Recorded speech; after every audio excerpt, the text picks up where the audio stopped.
शैलजा महेश नवाथे, मृदुला नवाथे, गीतिका आलेली आहे, रवींद्र नवाथे, रजनी नवाथे, अविनाश नवाथे,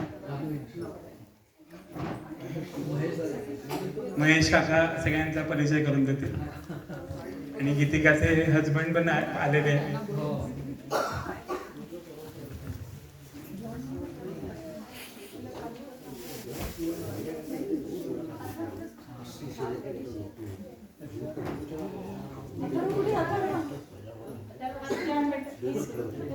हॅलो, नमस्कार.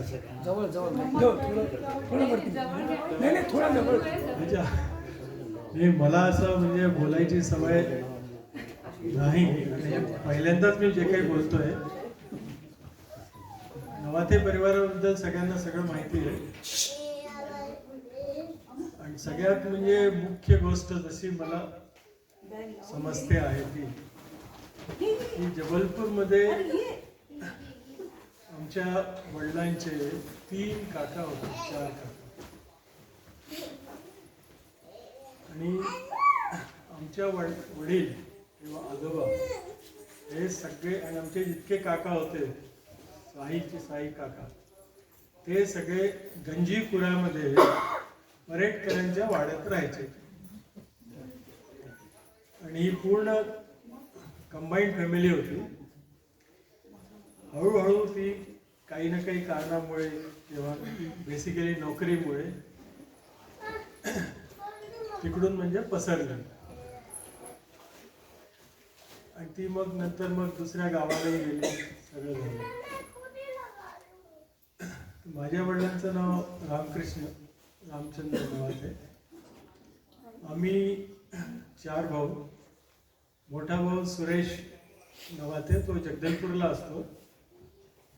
त्यांच्याही म्हणजे मुलीकडे म्हणजे जावयाकडे त्यांच्याकडे ते लग्न वगैरे होते म्हणून ते येऊ शकले नाही. त्याच्यानंतर आम्ही आहे, मी महेश नवाथे, माझा छोटा भाऊ रवींद्र नवाथे, तो कोरोना काळामध्ये गेला. त्याची फॅमिली पण काही ना काही कारणामुळे येऊ शकली नाही. आता माझ्याबद्दल सांगितलं तर माझं लग्न 1977 मध्ये झालं जबलपूरमध्ये. शिक्षण सगळं जबलपूरचंच आहे. त्याच्यानंतर म्हणजे मृदुला नवाथेच्या बरोबर झालं. ही पण राहणारे म्हणजे जबलपूरचेच त्या काळाचे, आठले.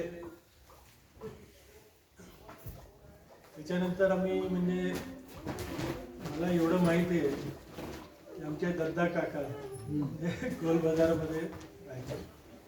मी दिगंबर काकांना बघितलेलं आहे, शालिनी वहीन काकूंनाही बघितलेलं आहे आणि सुहास काकू वगैरे तर हैदराबादला आमच्याकडे आलेले आहे आणि आम्ही हैदराबादमध्ये होतो, आहे अजूनही आहे. मला 2 मुलं आहेत. एकाच दोन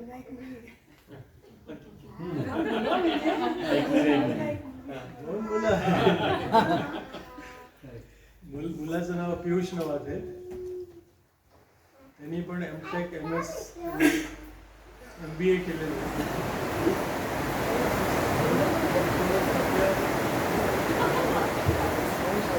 तो सध्या कॅनडामध्ये एका कंपनीमध्ये स्ट्रॅटेजिक मॅनेजमेंटमध्ये आहे.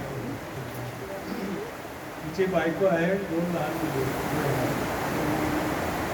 मुलगी गीतिका, तिचं लग्न सदावरते साखे सदावरते बरोबर झालेले. दोघे डेंटिस्ट आहेत आणि आपल्याला परीक्षा देते.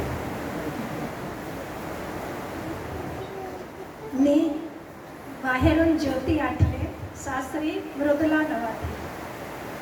माझं म्हणजे मी नवाथे परिवाराविषयी एकच वाक्यात सांगेल, त्यात समजून जाईल की माझं लग्न झाल्यावर माझी आई म्हणायची माझी मुलगी माहेर विसरून गेली, तिला सासरीच आवडतं, माहेरी पाठ नाही येते.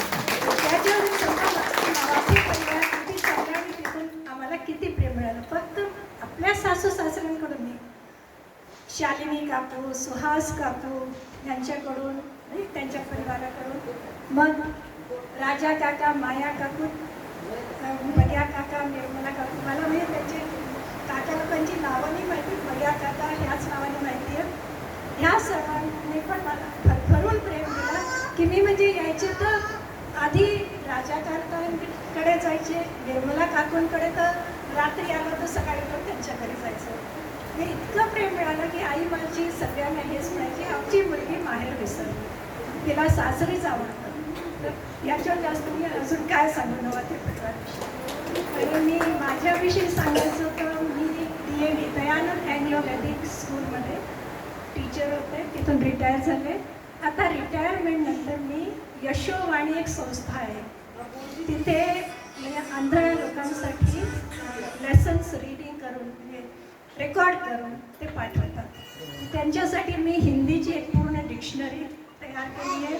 त्याच्यानंतर श्री देवी भागवत पुराण ते पूर्ण वाचून पाठवलं, अर्थसहित संस्कृत आणि हिंदी दोन्हीमध्ये. आणि आता 2 दिवसापूर्वी शिव महापुराण पूर्ण केलं, म्हणजे त्याची थोडीशी पानं होती.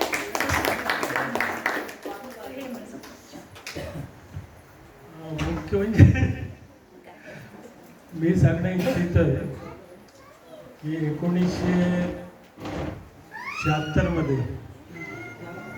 तिने जबलपूर युनिव्हर्सिटीमधून MA संस्कृत फर्स्ट डिव्हिजनमध्ये केलेलं आहे.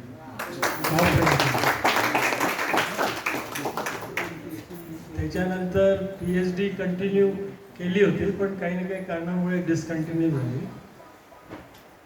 आणि त्याच्यानंतर मग हैदराबादमध्ये नोकरी करता शोधायला सुरुवात केली. तर तिकडे हिंदीचं महत्त्व होतं आणि BEdची आवश्यकता होती, म्हणून तिने BEd केलं. त्याच्यानंतर मग लोक म्हणे की नाही हिंदी आम्हाला पाहिजे, म्हणून हिंदी MA केली. आणि त्याच्यानंतर मग ते शाळेमध्ये DAV शाळा दयानंद अँग्लो वैदिक शाळेमध्ये संस्कृतची अध्यापिका म्हणून तिला नोकरी एका कंडिशनवरती मिळाली की आम्ही 10वीचा वर्ग संस्कृतमध्ये सुरू करतो आहे, तुम्ही पूर्ण रिस्पॉन्सिबिलिटी घ्यायला तयार असाल तर करू. ती रिस्पॉन्सिबिलिटी घेतली आणि त्या वर्षापासून 8व्या वर्गापासून संस्कृत सुरू केलेलं आहे. आणि जवळजवळ हे म्हणा की सगळे म्हणजे आउट ऑफ 100 म्हणजे 100% मुलं 100 मार्क्स मिळायचे.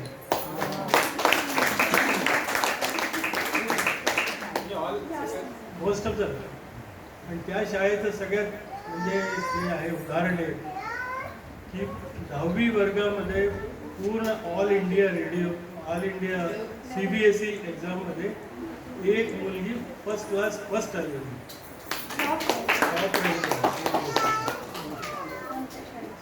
एवढं म्हणजे यशोवाणी ते आहे, पुण्याचं NGO आहे. त्याच्यामध्ये गेल्या 6 की 7 वर्षापासून हे रीडिंग चालू आहे आणि सगळ्या भाषेमध्ये आहे, हिंदी, मराठी आणि संस्कृत. त्याच्यामध्ये म्हणजे आज तिकडे उद्या तिकडे गेट टुगेदर आहे. दरवर्षी त्याचं गेट टुगेदर करतात, पण अजूनपर्यंत ती जाऊन पावली नाही, काही ना काही करणार. बाकी नमस्कार, मी डॉक्टर गीतिका सदावर्ते. मी प्रोस्थोडॉन्टिस्ट आहे. हैदराबादहूनच सगळं शिक्षण केलं आहे, BDS MDS. आणि माझे हजबंड डॉक्टर साकेत सदावर्ते. आम्ही बुलढाण्याला राहतो आणि आमचं क्लिनिक आहे. साकेत ऑर्थोडॉन्टिस्ट आहे आणि ही माझी मुलगी. माझं नाव सानिका साकेत सदावर्ते. मी क्लास 2रीत आहे. मी गाणं शिकते. नमस्कार, मी डॉक्टर साकेत सदावर्ते. आम्ही बुलढाण्याला राहतो. मी ऑर्थोडॉन्टिस्ट आहे. ऑर्थोडॉन्टिस्ट म्हणजे थोडक्यात सांगायचं अगदी स्पष्ट ह्याच्यात तर आपण मुलांचे वेडेवाकडे दात सरळ करतो, त्याचा मी स्पेशलिस्ट आहे. बाकी जनरल कामं आम्ही सगळेच करतो, पण एक स्पेशालिटी आहे ॲक्च्युली आमची. 2014 माझं लग्न झालं. त्यावेळेस गीतिकाने सगळ्यांना म्हणजे मोस्ट ऑफ द सगळेजण होतेच लग्नामध्ये. आणि गीतिका अगदी आठवणीने अल्बममधून हे करून की हे आहेत ते आहेत, पण आज प्रत्यक्षात सगळ्यांना ॲक्च्युअलमध्ये भेटायचं हे झालं. म्हणजे त्यावेळेसही भेट झाली असेल, पण लग्नाची विधी एवढे असतात की काही लक्षातच राहत नाही. तर आज बऱ्याच लोकांना भेटून फार छान वाटतं आहे. बस, थँक्यू.